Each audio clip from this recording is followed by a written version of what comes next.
Halo teman-teman, selamat datang kembali pada video pembelajaran mata kuliah umum Wawasan Pendidikan.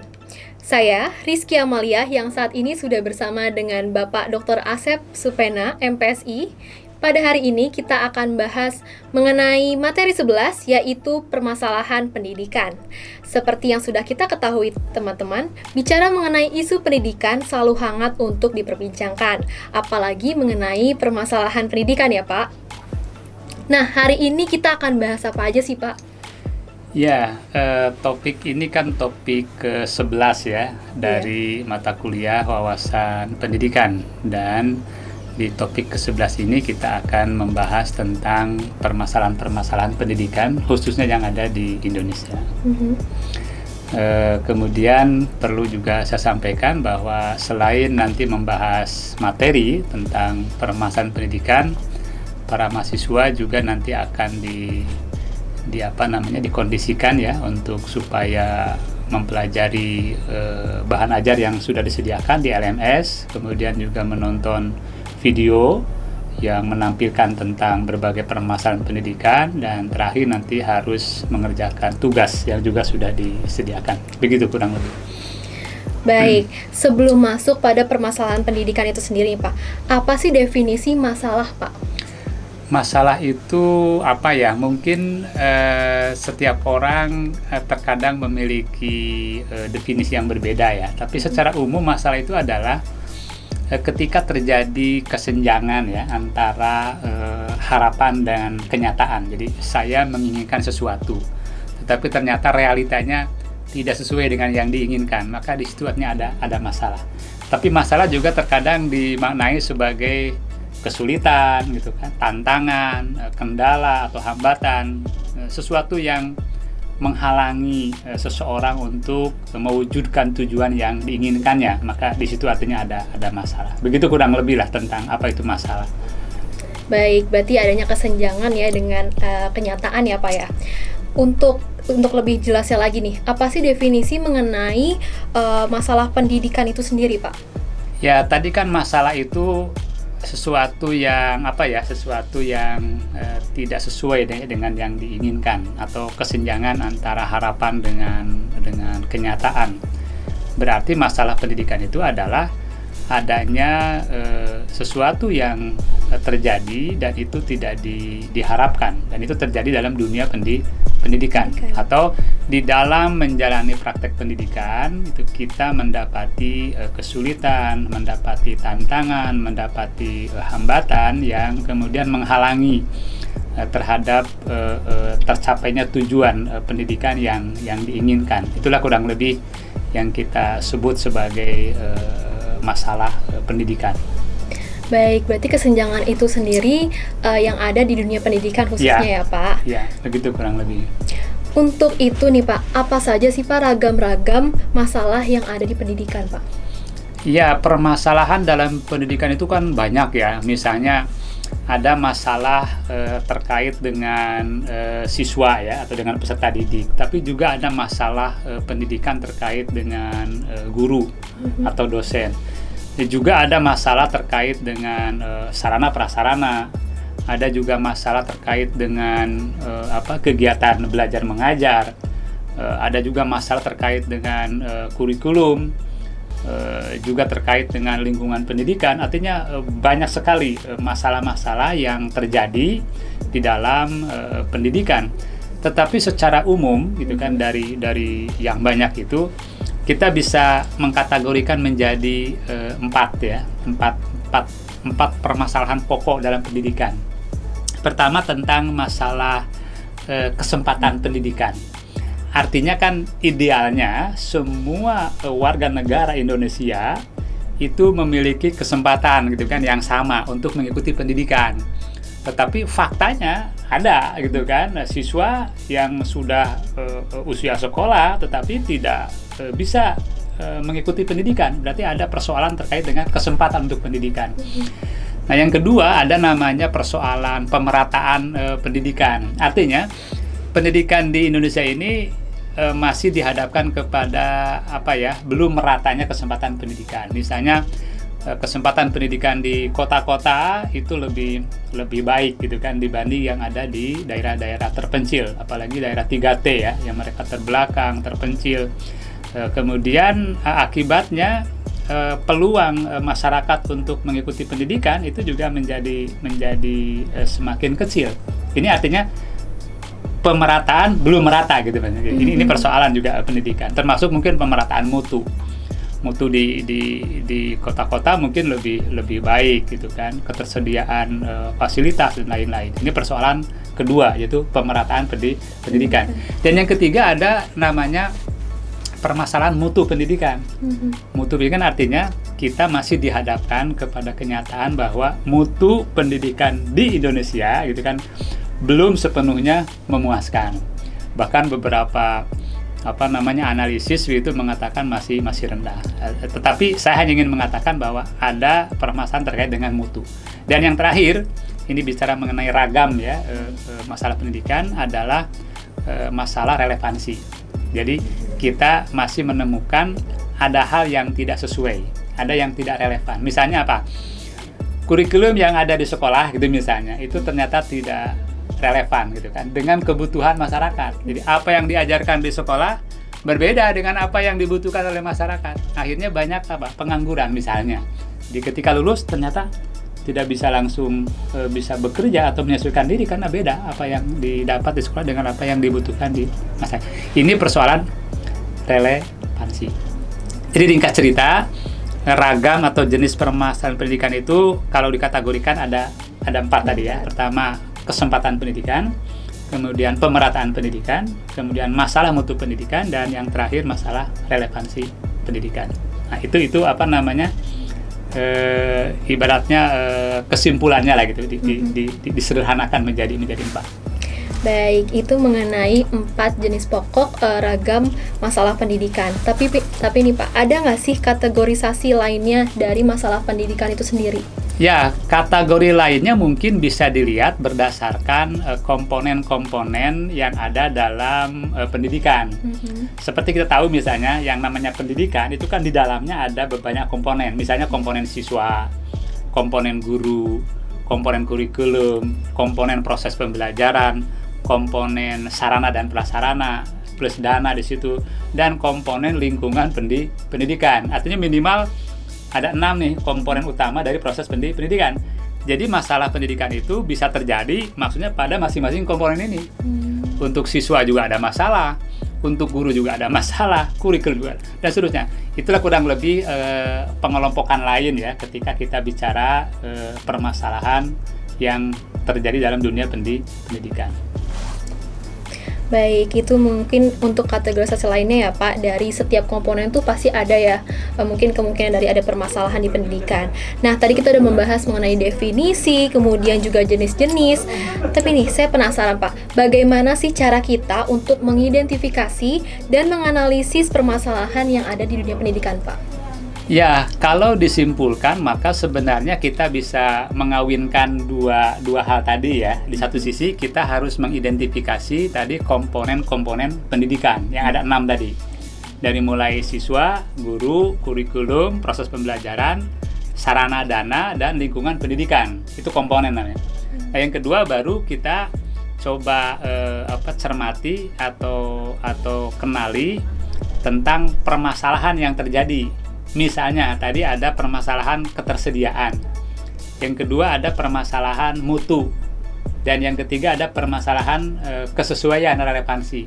Sehingga kalau saya boleh tawarkan gitu semacam kerangka kerja seperti yang dalam bentuk tabel begitu ya, ada komponen dan di sini ada permasalahan. Misalnya untuk guru nih, komponen guru, maka kita bisa menganalisis dengan tiga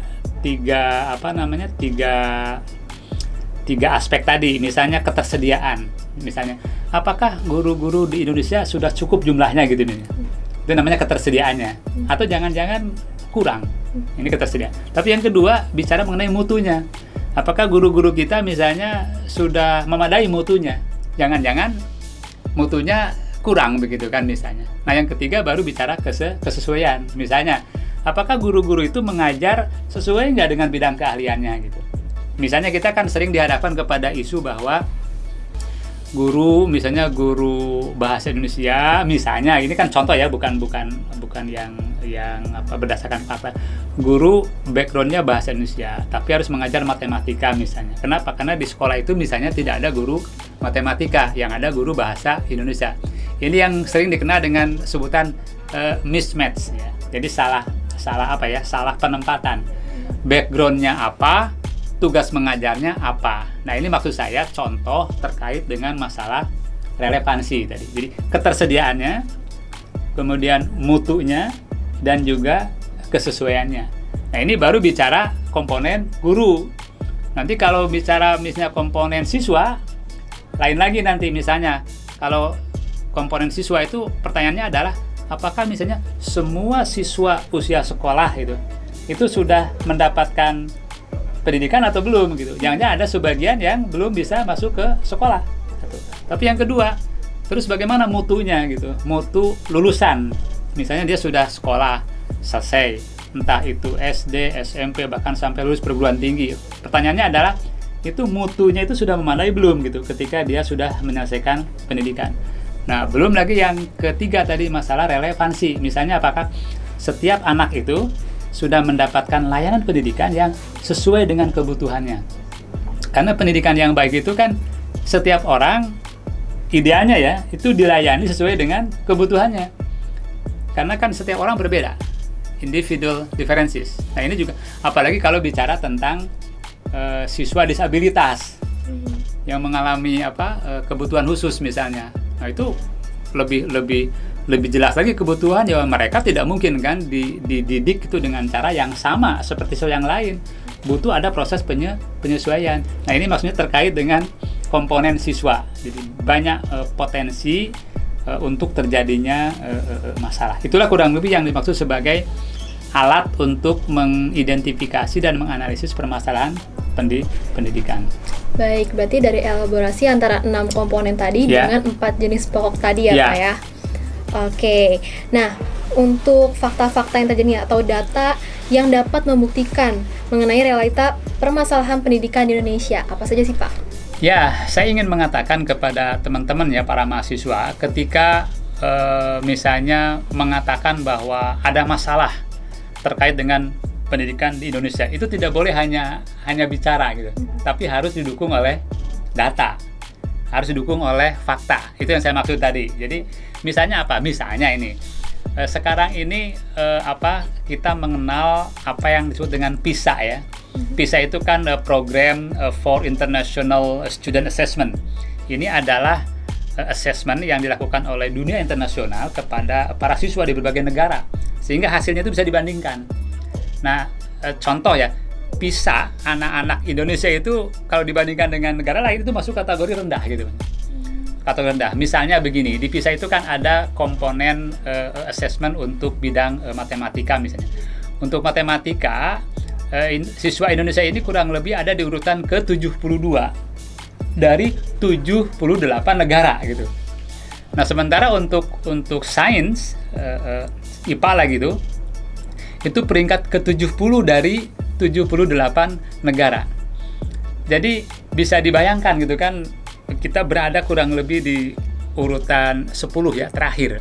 Dan itu menggambarkan bagaimana mutu pendidikan khususnya di persekolahan formal. Nah, ini maksud saya, inilah contoh dari data gitu ya yang harus dicari dan digali gitu untuk kemudian kita mengatakan bahwa mutu pendidikan di Indonesia masih rendah misalnya. Itu mungkin yang lain ada juga, itu yang disebut dengan HCI ya. HCI itu adalah Human Capital Index. Ini adalah gambaran mengenai bagaimana mutu kesehatan dan pendidikan warga Indonesia itu bisa berkontribusi gitu kan terhadap produktivitas dia di dalam bekerja. Nah, ternyata indeks HCI kita juga itu relatif rendah. Itu ada di angkanya itu 0,53 dan itu ternyata berada di bawah dari Vietnam, kemudian berada di bawah Malaysia, dan juga berada di bawah Thailand. Kan lucu gitu kan, kita ada di negara ASEAN dan kita ada negara terbesar, tapi kita masih di bawah mereka terkait dengan indeks kualitas manusianya. Nah, ini lagi-lagi maksud saya merupakan data yang bisa dirujuk gitu untuk kita bisa menyimpulkan lah bahwa masih ada persoalan ya, masih ada tantangan terkait dengan mutu pendidikan di Indonesia. Nah, belum lagi misalnya kita ada data tentang CPI ya. CPI itu adalah Corruption Perception Index. Jadi indeks mengenai bagaimana persepsi orang terhadap kasus korupsi di Indonesia. Dan ini pun termasuk juga yang berat lah gitu. Karena apa? Posisi kita ini ada di skor di bawah 50 ya. Itu berada di skor berapa ya? 37. Padahal angka rata-rata yang nilai tengah itu kurang lebih di angka 43. Itu rata-rata internasional untuk indeks korupsi. Kita ada di bawahnya karena semakin rendah, ini semakin mendekatkan nol itu semakin parah korupsinya. Nah, kita ada di angka 37. Sementara angka maksimumnya 100, angka minimumnya 0. Kita ada di angka 37. Berarti kan di bawah nilai tengah sebenarnya. Dan di bawah nilai rata-rata dunia, yaitu di angka 43. Itu artinya apa? Indeks korupsi kita masih bermasalah. Dan ini artinya bisa mengindikasikan ada persoalan terkait dengan pendidikan kita, karena kita belum sukses gitu kan untuk menghasilkan orang-orang yang bersih gitu kan dari korupsi. Begitu kurang lebih lagi. Baik, lumayan juga ya data-data yang membuktikan atas permasalahan pendidikan yang ada di Indonesia. Maka dari itu nih Pak, mungkin terakhir, apa saja sih Pak solusi yang dapat dilakukan dalam rangka mengatasi ataupun meningkatkan serta mengatasi dari permasalahan Indonesia di bagian bidang pendidikan itu sendiri Pak? Ya, nah tentu solusi itu harus melalui proses analisis ya. Misalnya kita harus gambarkan dulu kan, misalnya masalahnya apa gitu kan. Setelah ketahuan masalahnya apa misalnya, baru kita coba telusuri kira-kira ini faktor penyebabnya apa gitu. Tapi lagi-lagi tadi ketika kita menyebut ini ada masalah, harus ada data pendukung. Baru cari kira-kira faktor penyebabnya apa. Nah, barulah kita bisa mulai memikirkan kan solusinya. Jangan sampai nanti kita mengajukan solusi tapi tanpa ada analisis, itu juga tidak bagus. Jadi deskripsikan dulu masalahnya, cari data pendukungnya yang mengatakan bahwa ada masalah, baru pikirkan atau gali mengenai faktor penyebabnya, baru kita mulai memikirkan solusi. Nah, tapi secara umum nih kalau kita bicara solusi ya, kemungkinan solusi misalnya apa? Ya dari mulai perbaikan kurikulum itu kan. Bagaimana kurikulum di sekolah itu harus lebih relevan dengan kebutuhan masyarakat misalnya. Itu perlu dilakukan. Termasuk mungkin perbaikan mutu proses pembelajaran. Cara guru mengajar itu harus diperbaiki dari waktu ke waktu. Yang harus menekankan kepada student center learning misalnya. Kemudian lagi apa? Mungkin kelengkapan sarana, kemudian pemerataan sumber daya guru ya di berbagai wilayah misalnya.